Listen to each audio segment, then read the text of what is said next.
স্লোগানের ভিতরে আমার সালাম হারিয়ে গেছে। আরেকবার সালাম দিই, কেমন? আসসালামু আলাইকুম ওয়া রাহমাতুল্লাহি ওয়া বারাকাতুহু। সবাই 5ই আগস্ট 24শে জুলাই অভ্যুত্থানের মধ্য দিয়ে যে নতুন বিজয় অর্জিত হলো, তার আগে আপনারা কেমন ছিলেন? ভালো ছিলেন না ছিলেন না? ভালো ছিলেন না, এখন ভালো আছেন? আলহামদুলিল্লাহ রাব্বিল আলামিন, সালাতু ওয়াসসালামু আলা সাইয়্যিদিল মুরসালিন ওয়া আলা আলিহি ওয়া সাহবিহি আজমাইন। বাংলাদেশ জামাত ইসলামীর ভোলা জেলা শাখার উদ্যোগে আয়োজিত আজকের ঐতিহাসিক কর্মী সম্মেলনের সংগ্রামী সভাপতি, বাংলাদেশ জামাত ইসলামীর কেন্দ্রীয় মজলিসে শুরার সম্মানিত সদস্য, ভোলা জেলার সম্মানিত আমির, বিশিষ্ট শিক্ষাবিদ মাস্টার জাকির হোসেন, আজকে আপনারা লক্ষ্য করছেন আমাদের সভামঞ্চে উপস্থিত বাংলাদেশ জামাত ইসলামীর সম্মানিত সহকারী সেক্রেটারি জেনারেল, কেন্দ্রীয় নির্বাহী পরিষদের সদস্য,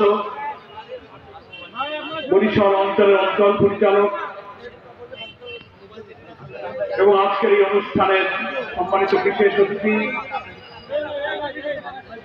বৃহত্তর বরিশালের কৃতি সন্তান অ্যাডভোকেট মোয়াজ্জেম হোসেন হেলাল, আজকের সভামঞ্চে উপস্থিত বাংলাদেশ জামাত ইসলামী কেন্দ্রীয় কর্মপরিষদ সদস্য, বরিশাল মহানগরীর সংগ্রামী আমির, কেন্দ্রীয় কর্মপরিষদ সদস্য জননেতা জহিরুদ্দিন মোহাম্মদ বাবর, আজকের এই সম্মেলনে বিশেষ অতিথি হিসেবে এই ভোলার এক কৃতি সন্তান চট্টগ্রামে অবস্থান করল এই ভোলার ঐতিহাসিক সম্মেলনে অংশ নিয়েছেন কেন্দ্রীয় মজলিসে শুরার সদস্য, আমাদের প্রিয় কাফেলা শহীদি কাফেলা বাংলাদেশ ইসলামী ছাত্র শিবিরের সাবেক কেন্দ্রীয় সভাপতি জননেতা আজম ওবায়দুল্লাহ, আজকের সভামঞ্চে অনেক নেতৃবৃন্দ উপস্থিত আছেন, কেন্দ্রীয় মজলিসে শুরার সদস্য, অঞ্চল টিমের সম্মানিত সদস্যবৃন্দ, জেলা উপজেলার সম্মানিত নেতৃবৃন্দ, দায়িত্বশীলবৃন্দ, বন্ধু সংগঠনের অনেক নেতৃবৃন্দ এখানে এসেছেন, সাংবাদিক, গণমাধ্যমের সাথে কর্মরত আমার প্রিয় বন্ধুগণ এখানে আছেন, মুআজ্জাজ উলামায়ে কেরাম, এবং আজকের এই মাঘ মাসের বেশ শীতের প্রতিকূল পরিবেশকে উপেক্ষা করে দ্বীপ বেষ্টিত জেলা ভোলার 7টি উপজেলার প্রত্যন্ত অঞ্চল থেকে আজকের এই ঐতিহাসিক ময়দানের সমবেত আমার প্রিয় ভোলাবাসী, আপনাদের এই সম্মেলনকে আমি ঐতিহাসিক বলেছি এ কারণে, আমি এখানে এসে জানলাম যে এত বড় ঐতিহাসিক সম্মেলনে ভোলায় জামাত ইসলামীর এর আগে আর হয়নি। আপনারা কি আগে দেখেছেন এত বড় সম্মেলন? আলহামদুলিল্লাহ। এটাকে আপনারা ঐতিহাসিক বলবেন না? আজকের এই ঐতিহাসিক সম্মেলন বাংলাদেশের ইসলামী আন্দোলনের ইতিহাসে, ভোলার ইসলামী আন্দোলনের ইতিহাসে একটি অংশ হয়ে থাকবে ইনশাআল্লাহ। আর আমার বিশেষ কৃতজ্ঞতা মহান আল্লাহর শুকরিয়া আমি আলাদাভাবে জানাই যে আমার খুব আফসোস ছিল, জেলা আমির সাহেবদেরকে বলতাম প্রায় যে ভোলায় আমার কখনো কোনোদিন সফর হয় নাই, আসা হয়নি, এটা আমার আজকে প্রথম ভোলায় আগমন। তো আমার ভোলার আগমনেই এই ঐতিহাসিক সম্মেলনে এই যে প্রায় লাখ জনতার সামনে দেখা হলো, এ কারণে আমরা এই সম্মেলনের প্রতি আল্লাহ তাআলার যে করুণা, যে রহমত দেখতে পাচ্ছি, সেই রহমান রহিমের কাছে আবারও আমরা হৃদয়ের সমস্ত তৃপ্তি দিয়ে শুকরিয়া জানাই। আলহামদুলিল্লাহ, আলহামদুলিল্লাহ, আলহামদুলিল্লাহ। আমরা আজকের এই সম্মেলনের শুরুতে আমাদের সেই ইসলামী আন্দোলনের যে নিবেদিত প্রাণ কর্মী বুরহানুদ্দিন উপজেলা থেকে এই সম্মেলনে যোগ দিতে আসার পথে হার্ট অ্যাটাক করে ইন্তেকাল করেছেন আমাদের নিবেদিত কর্মী ভাই আব্দুল হালিম, তার জন্য আল্লাহ তাআলার কাছে আমরা মাগফিরাত চাই। আয় আল্লাহ, তোমার এই বান্দা নেক উদ্দেশ্যে দ্বীনের এই কাজের সম্মেলনে আসার জন্য রওনা হয়েছিল, তার যাবতীয় জীবনের গুনাহ খাতা মাফ করে এই ইখলাসকে কবুল করে তুমি তাকে মাফ করে দাও, তাকে তুমি জান্নাতুল ফেরদৌসে উচ্চ মর্যাদা দান করো। আমি আজকের এই ঐতিহাসিক সম্মেলনে স্মরণ করছি জুলাই অভ্যুত্থানের যে বিপ্লব না হলে আজকের ঐতিহাসিক কর্মী সম্মেলনে আপনারা আমরা আসতে পারতাম না। সেই জুলাই গণ অভ্যুত্থানে এই ভোলার 52 জন তরুণ ছাত্র জনতা জীবন দিয়েছে। কেউ রাজধানী ঢাকায় আর একজন হচ্ছে ভোলায়। লক্ষ কোটি জনতার এই ঐতিহাসিক রক্তাক্ত বিপ্লবের এই 52 জন হচ্ছেন গর্বিত অংশীদার। হাজার হাজার লোক আহত হয়েছে,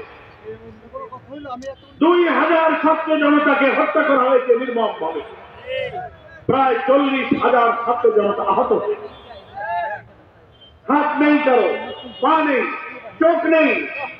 অনেককে আমরা দেখতে গিয়েছি, আমাদের সান্ত্বনার ভাষা নেই, মাথার মগজ বেরিয়ে গেছে, বাসায় ঘরে আহাজারি করছে। সেই রক্তাক্ত শহীদদের কারো মা, কারো স্ত্রী, কারো সন্তান, কারো পিতা, যাদের চোখের পানি, যাদের কান্নার কোনো জবাব আমরা দিতে পারি। আজকে সেই আহত ক্ষত বিক্ষত চিহ্ন নিয়ে যারা বেঁচে আছেন, কেউ হাসপাতালে, কেউ দেশের বাইরে, কেউ বাসা বাড়িতে কান্নাকাটি করছেন।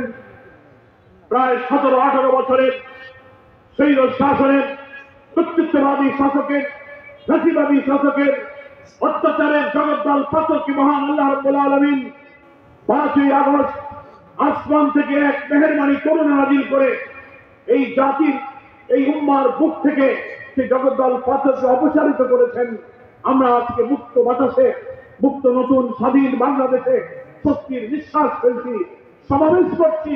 কিন্তু সেই শহীদেরা আজকের এই নতুন বাংলাদেশ দেখতে পেল না। আজকে যারা আহত হয়ে হাজারি করছে, তারা ঘরের মধ্যে কান্নাকাটি করছে। এই নতুন বাংলাদেশের মুক্ত মানুষের উচ্ছ্বাসে আনন্দ আজকে তারা এনজয় করতে পারছে না। আজকের এই ঐতিহাসিক সম্মেলনের পেছনে তাদের যে অবদান, তাদের যে অংশগ্রহণ, তাদের যে আত্মত্যাগ, তাদের যে রক্তাক্ত স্মৃতি আজকের এই ভোলার ঐতিহাসিক সম্মেলনে আমি শ্রদ্ধার সাথে স্মরণ করছি। আমার প্রিয় ভোলাবাসী, নিশ্চয়ই আপনারা একমত হবেন না, আমরা একটা দীর্ঘ কালো যুগ পার করেছি আমাদের এই স্বাধীন বাংলাদেশে।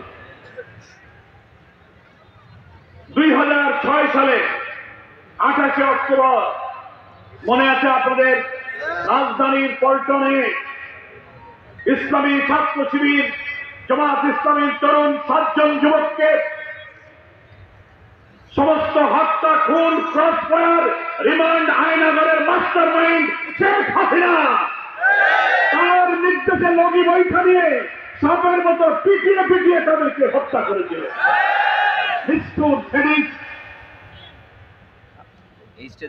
সেই আওয়ামী লীগ, ছাত্রলীগ, যুবলীগের ছেলেরা মৃত লাশের উপরে দাঁড়িয়ে নাচানাচি করেছিল। সেই দিন থেকে বাংলাদেশের রাজনীতির গতিধারায় বাংলাদেশের গণতন্ত্র, ভোটাধিকার, সাম্য, মানবিক মর্যাদার সুবিচার বাংলাদেশ সেদিন তার পথ হারিয়ে ফেলেছে। সেই 6 সালের 28 অক্টোবর থেকে 24 সালের 5ই আগস্ট প্রায় 18 বছরের ইতিহাস ছিল স্বাধীন বাংলাদেশের একটি কালো যুগ। এই যুগে আমাদের কোনো গণতান্ত্রিক অধিকার ছিল না, ভোটাধিকার ছিল না, অর্থনৈতিক অধিকার ছিল না, বিচারিক আদালতে মানুষের প্রতি কোনো সুবিচার ছিল না। শিক্ষা ব্যবস্থাকে ধ্বংস করে আমাদের ঐতিহ্য, আমাদের জাতিসত্তা, আমাদের ইসলামী মূল্যবোধকে পরিকল্পিতভাবে ধ্বংস করা হয়েছিল। আমাদের এই দেশের মানুষের ভোটাধিকার হরণ করা হয়েছিল। কি বলেন ঠিক কিনা? 2014, 18, 24 তিনটা জাতীয় নির্বাচনের ভোট বাংলার মানুষ দিতে পারে নাই। আপনারা ভোলাবাসী কি ভোট দিতে পেরেছেন? সকালবেলা ভোটের দিন অনেকে রওনা হয়েছিলেন, কিছু দূর গেলেই মাঝখানে আওয়ামী লীগ, যুবলীগ, ছাত্রলীগ, পুলিশ লীগ, লীগ বাধা দিয়ে বলেছে ভোট হয়ে গেছে, বাড়ি চলে যাও। আমরা ভোট দিতে পারি নাই। কেউ যদি জোর করে ভোট কেন্দ্রে গিয়ে আমরা ভোট দেওয়ার চেষ্টা করেছে জনগণ, 8টা 9টার সময় প্রিজাইডিং অফিসাররা বলেছে ব্যালট পেপার হয়ে গেছে, ভোট দেওয়া যাবে না। এটা কোনো ভোটাধিকার হলো? আমি সংসদ সদস্য ছিলাম, 18 সালের নির্বাচনে আমাকে আবার জামাত প্রার্থী করলো, আমার নিজের বাড়ির ভোট কেন্দ্র। সন্ত্রাসীরা আমাকে বললো আপনি ভোট দিতে আসবেন না, ভোট দিতে আসলে অসুবিধা আছে। সারা বাংলাদেশের মানুষের কথা তো জানলেন, মানে আমার বাড়িতে একজন এমপি তার বাড়ির কাছে ভোট কেন্দ্রের কথাটা উদাহরণের জন্য বলছি। আমার বাচ্চারা ছেলে মেয়েরা বললো যে আমরা ভোট দিতে যাবো, ভোট তোমরা যাও। তারা গেল, তাদেরকে ঠিকই দিল রাস্তায়, বলে না ভোট দেওয়া যাবে না। তারা খুব রাগান্বিত হয়ে কাঁদতে কাঁদতে কষ্ট করে বললো আমার আব্বা নির্বাচনে দাঁড়িয়েছে, আমরা ভোট দিতে পারবো না, জোর করে কেন্দ্রে ঢুকে গিয়েছে। প্রিজাইডিং অফিসার পলিং অফিসাররা বলছে মা তুমি তো জোর করে আসছো, কিন্তু ভোট যে দিবা, আমাদের কাছে কোনো ব্যালট নাই। কথা বোঝেন নাই বাংলা? 8টার সময় ব্যালট নাই। আমার আব্বাকে আমি ফোন করলাম, আমার আব্বা তখন জীবিত, আমি কারাগারে আটক থাকা অবস্থায় আমার আব্বা ইন্তেকাল করেছেন, অনেকে আপনারা জানেন এবং সেই আব্বাকে আমি ফোনে বললাম যে আব্বা আমি তো আসতে পারছি না, আমাকে তো রিজেক্ট করেছে, আপনি একটু চেষ্টা করেন তো, বাড়ির করে ভোট কেন্দ্র, আপনাকে আমাকে সম্মান করবেন। আব্বা বেরিয়ে বৃদ্ধ মানুষ লাঠি হাতে কিছু দূর গিয়ে আমি বললাম যে আব্বা এখানে একজন সেনাবাহিনী কমান্ডিং অফিসার আছে, উনি তো ঘুরে বেড়াচ্ছেন, আমি ওনাকে ফোনে বলেছি উনি গেলে আপনি তার সাথে কথা বলবেন। সেনাবাহিনী অফিসার গেলেন, আমার আব্বার সঙ্গে দেখা হলো, গাড়ি হাত ইশারা করে থামালেন। আব্বা বললেন যে বাবা আমরা তো ভোট দিতে যেতে পারছি না, আমার ছেলে এমপি প্রার্থী, তুমি একটু দেখো। সেনাবাহিনীর সে অফিসার একটু লেফটেন্যান্ট আমার আব্বাকে বললেন চাচা কিচ্ছু আমাদের করার নেই, আল্লাহকে বলে, বলে আল্লাহকে বলে। এই ছিল 1824 ভোটাধিকার।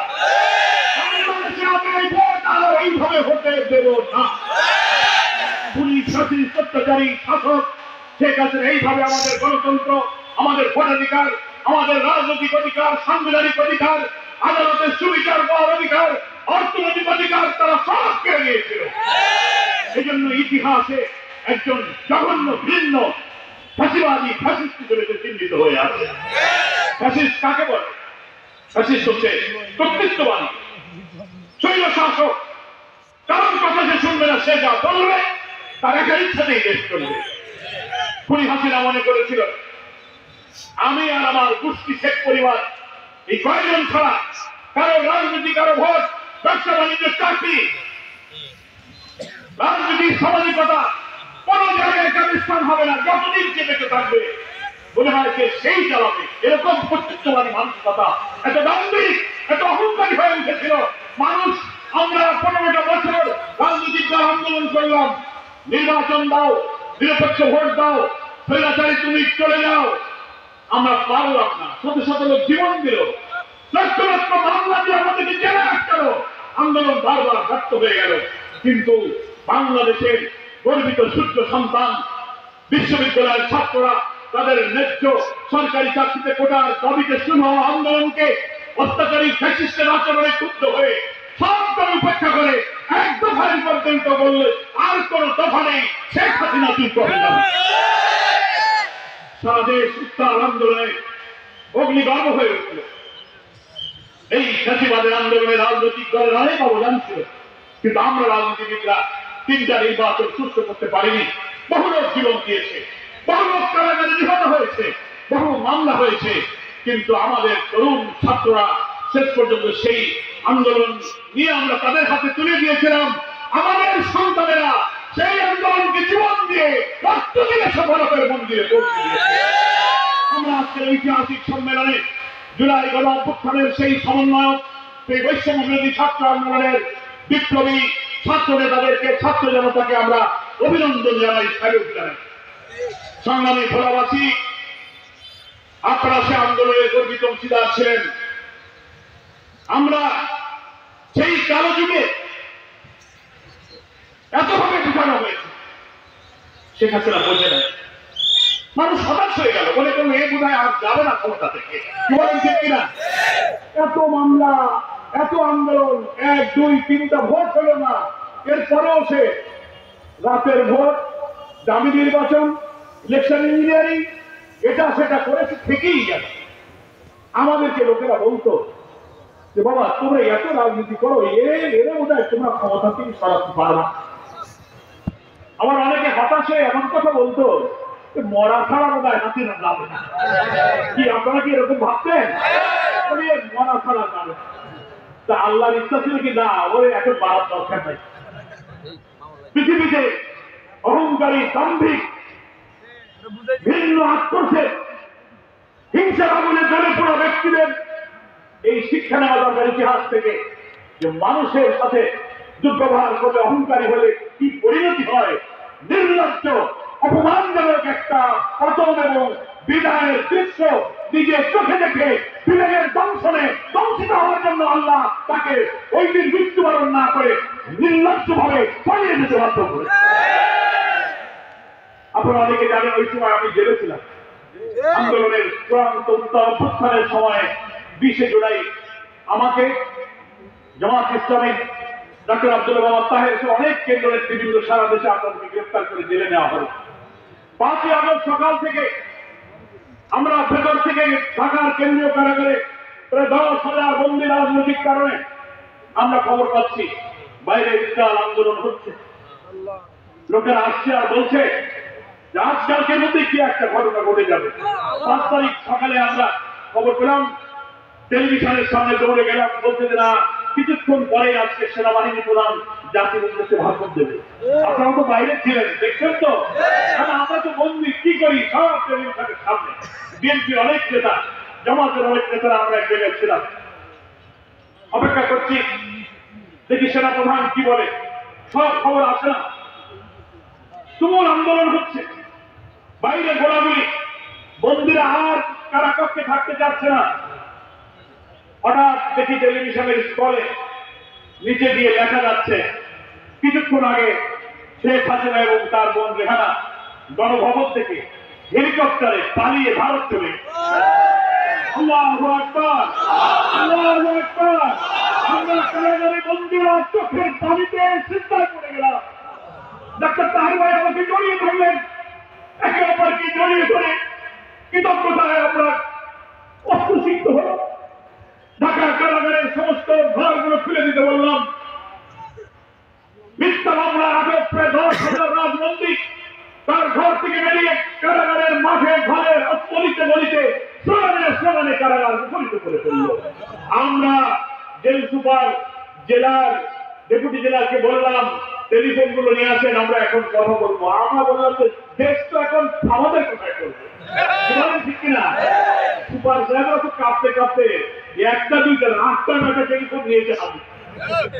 আমরা ডিভিশনে ছিলাম, বিএনপি জামাত আমাদের নেতারা সব বাইরে টেলিফোনে নেতাদের সাথে কথা বলতে লাগলাম। তার কি অবস্থা, ঢাকার কি অবস্থা? বলে ঢাকার পরিস্থিতি উত্তাল, হাসিনা চলে এসে যারা ফোন করছে ওই দিক থেকে চোখের পানিতে তারা কাঁদছে। সেনাপ্রধান আসলেন টেলিভিশনের সামনে, আমরা উদ্বেগ নিয়ে উৎকণ্ঠা নিয়ে শুনছি উনি কি বলেন। বক্তব্যের কিছুক্ষণ পর সাংবাদিকরা সেনাপ্রধানকে প্রশ্ন করছেন, আপনি যে নেতৃবৃন্দের সাথে বৈঠক করলেন সেই বৈঠকে কারা কারা ছিল? সেনাপ্রধান প্রথমেই নাম বললেন জামাতের আমির সাহেব ছিলেন। হাসিনার বিদায়ের 4 দিন আগে যে জামাত ইসলামী ছাত্র শিবিরকে তুমি নিষিদ্ধ করেছিলে, 4 দিন পরে সেই জামাত শিবিরকে মহান আল্লাহ তাআলা তোমাকে নিষিদ্ধ করে জামাত শিবিরকে মর্যাদার আঘাতে উন্নীত করে দিয়েছে।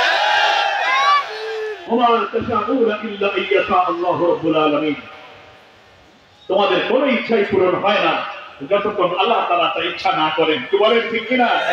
হাসিনা চেয়েছিল এই 15, 16, 17, 18 বছর তো একটা পর চালায় গেলাম, কত গুলি, কত ফাঁসি, কত জেল, কত হত্যা, তাও তো থামে না।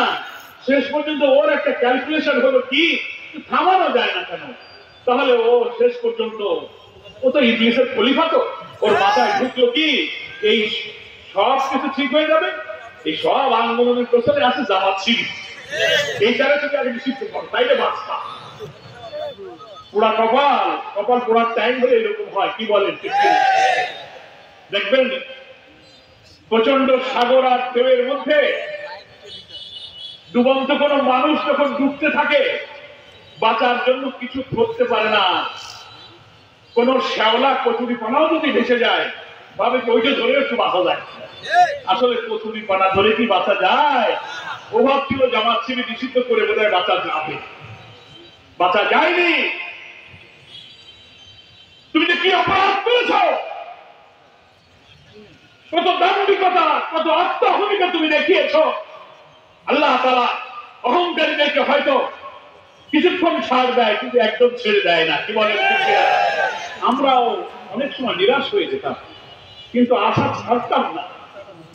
যাই হোক, তুমি তো দেখতেছ আপনারা এই ভোলাবাসী এখানে এই দীর্ঘ 17-18 বছরে আওয়ামী দুঃশাসনের আমলে আপনারা কত লোক মিথ্যা মামলার শিকার হয়েছে। বিএনপি জামাত কোন অপরাধ করেনি, বাড়ির থেকে ধরে নিয়ে তাদেরকে মামলা দিয়েছে, জেলে দিয়েছে। কি দেননি বলেন? আমাদের নেতারা বক্তব্য রেখেছেন। বাড়িতে বসে আপনি 4-5 জন শুনে চা খাবেন, ধরে নিয়ে বলবে কি তোমরা নাশকতা ষড়যন্ত্র। ঘুম থেকে ধরে নিয়ে হাতে একটা টুকরা টাপলি দিয়ে বলবে তোমার কাছে বোমা পাবো। কি আজব কথা! এত অহংকারী তুমি। বাংলাদেশের সমস্ত বরেণ্য আলেম ওলামা, ইসলামী আন্দোলনের নেতৃবৃন্দ, ইসলামিক স্কলার, পীর, মাশায়েখ, তাদেরকে তুমি কারাগারে হাজার হাজার লোককে বন্দী করবে। আমাদের প্রিয় নেতা বাংলাদেশ জামাত ইসলামীর আমির মাওলানা মতিউর রহমান নিজামী, আলী আসাদ মোহাম্মদ মুজাহিদ, আব্দুল কাদের মোল্লা, মীর কাসেম আলী কামরুজ্জামানের মতো নিরীহ নিরপরাধ ব্যক্তিদেরকে মিথ্যা মামলা, মিথ্যা এজাহার, মিথ্যাবাদী, মিথ্যা সাক্ষী, মিথ্যা বিচারক, মিথ্যা ট্রাইব্যুনাল বানিয়ে তুমি তাদের বৃদ্ধ বয়সে ফাঁসিতে ঝুলিয়ে হত্যা করেছ। অধ্যাপক গোলাম আজম, আল্লামা দেলোয়ার হোসেন সাইদি, মাওলানা আবুল কালাম মোহাম্মদ ইউসুফ, অধ্যাপক নাজির আহমদ, মকবুল আহমদ, সাতক্ষীরা আব্দুল খালেক মন্ডল, এই সমস্ত বর্ষিয়ান 70, 80, 90, 93 বছর লোকদেরকে গ্রেফতার করে কারাগারে ঢুকিয়ে তিলে তিলে মৃত্যুর দিকে তুমি ঠেলে দিয়েছ। ইসলামী মূল্যবোধ, নৈতিক চিন্তা চেতনা সব ধ্বংস করে মিথ্যাচার করে তুমি অহংকারের শেষ সীমায় চলে গিয়েছে। আর গণ অভ্যুত্থানের আন্দোলনে কোটি কোটি মানুষ যখন আন্দোলনের উত্তাল ঢেউ তুলতে শুরু করলো, উত্তরা থেকে, শাহবাগ থেকে, যাত্রাবাড়ি থেকে, রাজধানীর চতুর্দিক থেকে মানুষ যখন গণভবনের অভিমুখে কোটি কোটি মানুষের যাত্রার সূচনা হতে লাগলো, তখন বাংলাদেশে প্রতিদিন 100, 200, 400 করে লাশ করতে লাগলো। হেলিকপ্টারে উঠে এই ফ্যাসিস্ট হাসিনা দেশের মানুষকে, সেই দেশের প্রধানমন্ত্রী হেলিকপ্টারকে গুলি করে হত্যা করে। আমি দুনিয়ার, এটা কি যুদ্ধ? দেশের মানুষকে তুমি এইভাবে হত্যা করছো, শিশু, নারী, পুরুষ, আলেম ওলামা হত্যা করছো। সামার আশুলিয়ায় গুলি করে করে হত্যা করে ট্রাকের উপরে লাশ স্তূপ করেছে। সেই লাশ পেট্রোল কেরোসিন ঢেলে আগুন দিয়ে মৃত লাশ জ্বালিয়ে পুড়িয়ে ছাই করে দিয়েছে। এত বড় নিষ্ঠুরকে আল্লাহ কি পছন্দ করতে পারে? পারে নাই। তাই তাকে পালিয়ে যেতে হবে। ইতিহাসের অনেক পতিত স্বৈরাচারের ইতিহাস আমরা জানি, কিন্তু শেখ হাসিনার যে নির্লজ্জ বিদায় হয়েছে, এখন কি অবস্থা? উনি চলে গেলেন, কোথায় চলে গেলেন? আমরা বলেছি যেখানকার মাল সেখানেই চলে গেছে। কি বলেন ঠিক কিনা? যেখানকার মাল সেখানেই। আর যাইও তো শান্তিতে নাই, পাগল হয়ে গেছে, অস্থির হয়ে গেছে। ষড়যন্ত্র, বিভিন্ন এজেন্সিকে কাজে লাগানো, মাঝে মাঝে অডিও ভিডিও দিয়ে বক্তব্য ছেড়ে দেয়। ইউটিউব, ফেসবুক দেখেন না, আসে এদেশের থেকে ওনার মুরিদরা বলে, আপা দেশের অবস্থা ভালো না, আপনি আসেন, আমরা আসি। আর উনি বলেন যে তোমরা চিন্তা করো না, আমি কাছাকাছি আছি, ঢুকে পড়বা না যে কোনো সময়। পয়েন্ট ঢুকার পর বাংলাদেশের এত বড় পরিফ্যাসিস্ট দরবারের সাথে কি আচরণ করে ঢুকতে পারলে পরে আপনি দেখতে পারবেন। চলে গেলেন কেন? ওই দিন যদি গণভবনে থাকতেন, দুপুর বেলা রান্না ভাত, খাওয়া দাওয়া, হাঁস মুরগি শাক সবজি লেকের রুই মাছ সব ফেলে আপনি চলে গেছেন। কত মায়া লাগে। এত উন্নয়ন, এত আস্থা, জনগণ আপনার একেবারে কলিজার ঘিলু, আপনি চলে গেলেন কেন? পালান কেন? পালা যায় কারা? পালায় চোর, পালায় খুনি, ওই দিন আপনি গণভবনে থাকলে বুঝতে পারতেন কোটি মানুষের এই জনতার দল যদি আপনাকে হাতে পেত, আপনার কি পরিণতি হতো ইতিহাসটা দেখতে পেত। আপনি চলে গেছেন। এখন আবার ওয়াজ করে বলে আসি কাছাকাছি ঢুকে পড়বার, ঢুকে পড়েন না। এই বাংলাদেশের মানুষ এত বড় খুনি, এত বড় ফ্যাসিস্টকে আর বাংলাদেশের রাজনীতিতে নৈতিক ভাবে, আইনগত ভাবে কোন অধিকার দেবে না, দেবে না। অনেক সাংবাদিকরা প্রশ্ন করে যে ভাই আওয়ামী লীগের ব্যাপারে আপনাদের বক্তব্য কি? এই যে বক্তব্য দিলাম, এটাই বক্তব্য। আসেন, পিপল উইল ডিসাইড। এত বড় খুনি, এত বড় গণতন্ত্র হরণকারী, ভোটাধিকার হরণকারী আলেম ওলামা, বৃদ্ধ বয়সে তাদেরকে জীবনে যারা একটা মিথ্যা বলে নেই, একটা টাকা হারাম খায় নাই, তারা হক নষ্ট করে নাই, তাদেরকে তুমি ফাঁসিতে ঝুলিয়ে হত্যা করেছ। তোমার কাটেনি। পাঠান বাংলাদেশে ঢুকলে কি হবে? ঢুকে দেখো একবার কি হয়। আমার প্রিয় ভোলাবাসী, তাই আমরা বলি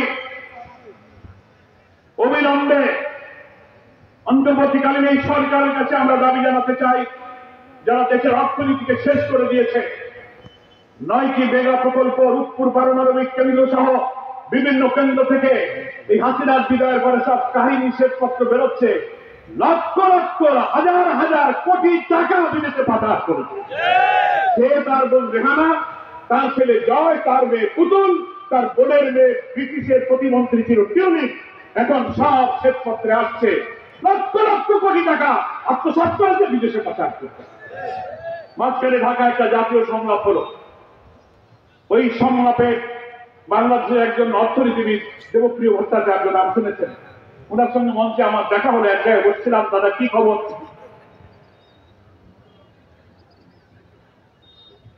শেখ হাসিনার এই শৈল শাসন যুগের লুটপাটের জন্য একটা শ্বেতপত্র প্রকাশের জন্য একটা কমিশন গঠন করছে গভর্নমেন্ট। দেবপ্রিয় ভট্টাচার্যকে সেই কমিশনের চেয়ারম্যান করা হয়েছে। আমি ওনাকে জিজ্ঞেস করলাম কি অবস্থা?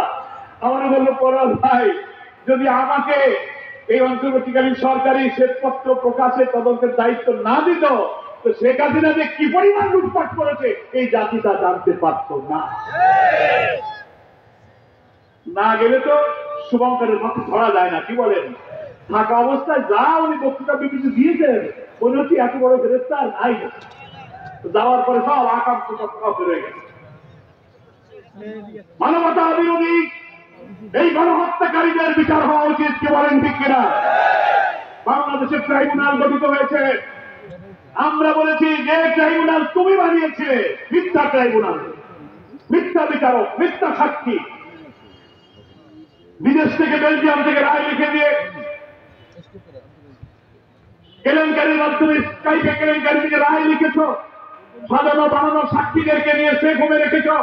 সাইদি সাহেবের ওই সাক্ষী প্রমাণ সুখরঞ্জন বালিকে তুমি সাক্ষী দিতে আদালতে আসছে, তুমি তাকে টিভিতে ধরে নিয়ে ভারতে নিয়ে জেলে আসছে। এটা কি কোনো বিচার? রাজনৈতিক উদ্দেশ্যের বিচারিক হত্যাকাণ্ড, মিথ্যা বিচার করে তুমি ফাঁসি দিয়েছ। আমরা বলেছি তোমার এখন বিচার হবে। বলে যাওয়া কোথায় বুবুজান? যাওয়ার জায়গা নেই। তুমি যে ট্রাইব্যুনালে পথ দেখাই গেছো, সেই ট্রাইব্যুনালই এখন তৈরি হয়েছে। আবার 226টার উপরে মামলা হয়েছে, খুনের মামলা, গণহত্যার মামলা, রেড অ্যালার্ট জারি হয়েছে, তারপরে ওয়ারেন্ট হয়েছে, রেহাই নাই। তুমি তোমার সাঙ্গপাঙ্গদের কোন উপায় নাই। 300 এমপি এখন খুঁজে পাওয়া যাচ্ছে না, মন্ত্রীদের খুঁজে পাওয়া যাচ্ছে না। আমাদের নেতাদের ফাঁসি দিতে তো তুমি মিথ্যার আশ্রয় দিয়েছো। তোমার বিচারের জন্য কোন মিথ্যার আশ্রয় নেওয়া লাগবে না, সত্য ঘটনা দিয়ে তোমার কাম সারা যাবে। যাবে কিনা বলেন? ফলে তুমি যে ট্রাইব্যুনালে আমাদের নেতাদের ফাঁসি দিয়েছো, নতুন গঠিত ট্রাইব্যুনালে মানবতা বিরোধী অপরাধীদের বিচারের জন্য এখন সেই আয়োজন চলছে। তুমি প্রস্তুত হও। আমরা অন্তর্বর্তীকালীন সরকারের প্রধানের কাছে আবেদন জানাই, নির্বাচন আপনি দেবেন। সংস্কারের দামে উঠেছে, আমরাও বলেছি আপনাকে। আমাদের প্রিয় আমিরে জামাত ডক্টর শফিকুর রহমানের নেতৃত্বে আমরা কয়েকবার দেখা করেছি, আমরা বলেছি আমরাও সংস্কার চাই। কিন্তু রাষ্ট্রের সমস্ত অর্গান, সমস্ত বিভাগ পলিটিসাইজ হয়েছে, করাপ্ট হয়েছে। এত বড় সব বিভাগ, সব অর্গানের সংস্কার কাজ করা এত অল্প সময়ে সম্ভব নয়। এটা একটা নির্বাচিত সরকার, জনগণের নির্বাচিত জনপ্রতিনিধি যারা ক্ষমতায় আসবে, সেই নির্বাচিত সরকার সেই সংস্কার করবে। তবে একটা অবাধ, একটা ফ্রি, ফেয়ার, একটা ক্রেডিবল, একটা পার্টিসিপেটরি ইনক্লুসিভ ইলেকশনের জন্য নির্বাচন অনুষ্ঠিত নিরপেক্ষভাবে করার প্রয়োজনে যে বিভাগগুলো involve, police administration, electoral system, judiciary, constitution, civil administration, ৬-৭টা ডিপার্টমেন্টের সংস্কার না করে কোন নির্বাচন নিরপেক্ষ হবে না। তাহলে আবার ওই ১৪, ১৮, ২৪-এর মতো হবে। কেউ কেউ অস্থির হয়ে গেছে, বলে সংস্কার দরকার নেই, সংস্কার হলো কন্টিনিউয়াস প্রসেস, সংস্কার আর নির্বাচন একসাথে হবে। এই কথার মধ্যে আমরা অন্য গন্ধ পাই। কি বলেন, ঠিক কিনা? ওই দামি আমি আর মামুর নির্বাচনের মতো তোমরা মনে হয় কেটে কুটে বাক্স ভর্তি করতে চাও। ভাইরে বাবারে, আমরা জামাত ইসলামে আমরা তো টাকাও নাই, মাস্টারও নাই, আমরা তো ব্যালট কাটতে পারবো না, আমরা কেন্দ্র দখল করতে পারবো না। নিরপেক্ষ নির্বাচন হলেই আমাদের লাভ। তাই আমরা বলি, বাংলাদেশের মানুষ চায় একটি সুষ্ঠু নিরপেক্ষ নির্বাচন। নির্বাচনের জন্য যে ন্যূনতম সংস্কার প্রয়োজন, সেই সংস্কার শেষ করুন। রিফর্ম কমিশন গভর্নমেন্ট তৈরি করেছিলেন প্রায় ১৩টা, তার বেশ কয়েকটা রিফর্ম কমিশনের রিপোর্ট এসে গেছে, আরো ইনশাল্লাহ আসবে। আমরা মনে করি আগামী ৬ মাসের মধ্যে এই সংস্কার কমিশনের রিপোর্ট গুলো বিবেচনা করে পলিটিক্যাল পার্টি, স্টেক হোল্ডারদের সাথে আপনি যদি এক্সচেঞ্জ অফ ভিউজ, মত বিনিময় করেন, তাহলে ৬ মাসের মধ্যে আপনি সংস্কারের কাজগুলো শেষ করতে পারবেন। তারপর ৬ মাস পর সংস্কার শেষ করে আপনি জাতীয় নির্বাচনের রোড ম্যাপ ঘোষণা করুন। তাতে যতটুকু সময় লাগে, আমরা যদি একটা সুষ্ঠু নির্বাচনের জন্য ১৫ বছর অপেক্ষা করতে পারি, তার একটা ভালো নির্বাচনের জন্য ২-৪ মাস আগে হলো কি পরে হলো, এটা আমাদের কাছে গুরুত্বপূর্ণ নয়। আমাদের কাছে গুরুত্বপূর্ণ নির্বাচনটা নিরপেক্ষ হবে কি, ততটুকু সময় দিতে জামাত ইসলামী রাজি আছে।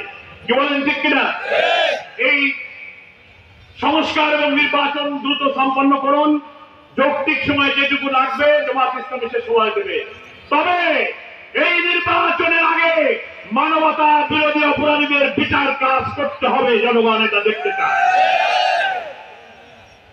আমাদের এত রক্ত, এত ত্যাগ, এত জীবনের বিনিময়ে যারা নতুন বাংলাদেশ গড়ার জন্য আমাদের মাঝে জীবন দিয়ে চলে গেল, তারা তো আমাদেরকে ঋণী করে রেখে গেল। আমাদেরকে সেই রক্তের দায়, ঋণের দায় শোধ করতে হবে না? বলেন, কি দায়? তারা একটি নতুন বাংলাদেশ করতে চেয়েছিল, এমন বাংলাদেশ তারা দেখতে চেয়েছিল যে বাংলাদেশে ক্ষুধা, দারিদ্র, নির্যাতন, নিপীড়ন থাকবে না। ভাত, কাপড়, শিক্ষা, চিকিৎসা, বাসস্থান, অন্নহীনের মর্ম ব্যথা, বস্ত্রহীনের আকুতি, নিরন্ন মানুষের আহাজারি থাকবে না। মানুষ আদালতে সুবিচার পাবে, সব ধর্মের লোকেরা শান্তিপূর্ণ বসবাস করবে। এমন এক সমৃদ্ধ মানবিক বাংলাদেশ দেখার জন্য কিন্তু আমাদের ছেলেরা রক্ত দিয়েছিল। সেই দায়ে শোধ করার জন্য আমাদেরকে নতুন বাংলাদেশ গড়ার জন্য ঐক্যবদ্ধ থাকতে হবে, জাতীয় ঐক্য আমাদের তৈরি করতে হবে। এখন আমরা যখন জাতিকে ঐক্যবদ্ধ করে অন্তর্বর্তীকালীন সরকারের প্রধান নির্বাচনের অভিজ্ঞতায় তিনি কাজ শুরু করেছেন, তখন আমরা দেখতে পাচ্ছি দেশের বিরুদ্ধে ষড়যন্ত্র শুরু হয়েছে। আপনারা জানেন তো, উনি ক্ষমতায় আসার পর ৫ মাস হল, ৫ই আগস্টের পর সরকার পরিবর্তনের পরে ৪টি কু করার চেষ্টা করা হয়েছে। জুডিশিয়াল কু, আনসার কাণ্ড, সচিবালয় আগুন, হিন্দু বৌদ্ধ খ্রিস্টানদের নিয়ে নানান ইস্যু তুলে ট্রাম্প কার্ড তৈরি করে বাংলাদেশকে অস্থির করার চেষ্টা করা হয়েছে। এই দাবি সে দাবি করে বাংলাদেশ সেই ৫ মাসে ভোটের দিকে যাবে, সংস্কারে যাবে, এইসব চ্যালেঞ্জ মোকাবেলা করবে। সরকারকেও বেকায়দায় ফেলা হয়েছিল। আমরা সরকারকে বলেছি, গোটা জাতি, গোটা দেশবাসী আপনার পেছনে আছে, আপনি তাড়াতাড়ি সংস্কার কাজ শেষ করে আপনি নির্বাচনের রোডম্যাপ ঘোষণা করুন। এর মধ্যে আবার দেশের বিরুদ্ধে ষড়যন্ত্র হচ্ছেই, নতুন করে আমরা দেখতে পাচ্ছি জামাত ইসলামের বিরুদ্ধে ষড়যন্ত্র শুরু হয়েছে। হ্যাঁ, কেউ কেউ আবার আওয়ামী ভাষায় কথা বলতেছে। ফ্যাসিবাদের লোকেরা যে ভাষায় আমাদের সমালোচনা করত, নির্মূল করতে চাইত, ওনাদের মুখেও এখন সেই ফ্যাসিবাদের গন্ধ পাওয়া যায়। আমরা বলি খবরদার, এই পথ সর্বনাশা পথ। ফ্যাসিবাদী যুগের অবসান হয়েছে। এখন একটি জাতীয় ঐক্যের ভিত্তিতে স্বাধীনতা ৫৩ বছর পরে আসুন অনৈক্য, বিভেদ, বিশৃঙ্খলা সৃষ্টিকারী কোন ভূমিকায় না নিয়ে ফ্যাসিবাদ বিরোধী জাতীয় ঐক্য আগস্টের মূল চেতনাকে ধারণ করে আমরা একটি অবাধ নিরপেক্ষ নির্বাচনের মধ্য দিয়ে এত শহীদ, এত রক্তের বিনিময়ে অর্জিত বাংলাদেশে আমরা একটি নতুন বাংলাদেশ গঠনের জন্য এগিয়ে যাই। এটাই জনগণ চায়। এবং বাংলাদেশ জামাত ইসলামী আমির ডাক্তার শফিকুর রহমান, যিনি বাংলাদেশের রাজনীতিতে সবচেয়ে আলোচিত, সবচেয়ে নন্দিত, যার মানবিক ভূমিকায় বাংলাদেশের কোটি কোটি মানুষ তার মুখের কথা শোনার জন্য, তাকে এক নজর দেখার জন্য যেখানেই তিনি যাচ্ছেন কোটি কোটি মানুষ পঙ্গপালের মতো তার দিকে ছুটে আসছে। তিনি আহ্বান জানিয়েছেন নতুন বাংলাদেশের জন্য জাতীয় ঐক্য গঠন করি এবং আমরা একটি নতুন বাংলাদেশ দেখতে চাই। কেমন বাংলাদেশ দেখতে চাই? যে বাংলাদেশে মানুষের বাস্তবের অভাব হবে না, আদালতে মিথ্যা মামলার শিকার হবে না, এমন একটি সমন্বিত শিক্ষানীতি চরিত্র গঠনের জন্য চালু হবে। ডাক্তার, ইঞ্জিনিয়ার, বিজ্ঞানী, গবেষক, আলেম ওলামা যা তৈরি হবে, দেশপ্রেমিক চরিত্রবান আদর্শ ইঞ্জিনিয়ার, আদর্শ বিশেষজ্ঞ তৈরি হবে, এমন এক সমন্বিত শিক্ষা চাই। আমরা বৈষম্যহীন, সাম্যভিত্তিক একটি অর্থনৈতিক ব্যবস্থায় দেশে কায়েম হবে। সুবিচার, ইনসাফপূর্ণ বাংলাদেশ, সমৃদ্ধ মানবিক বাংলাদেশ গড়ার জন্য ডাক্তার শফিকুর রহমান জাতির কাছে যে জাতীয় ঐক্যের আহ্বান জানিয়েছেন, আমাদেরকে সেই ঐক্যের সাথে থাকতে হবে, জনগণকে সেই দিকে নিয়ে আসতে হবে। কি বলেন, ঠিক কিনা? আমরা সেই বাংলাদেশ দেখতে চাই।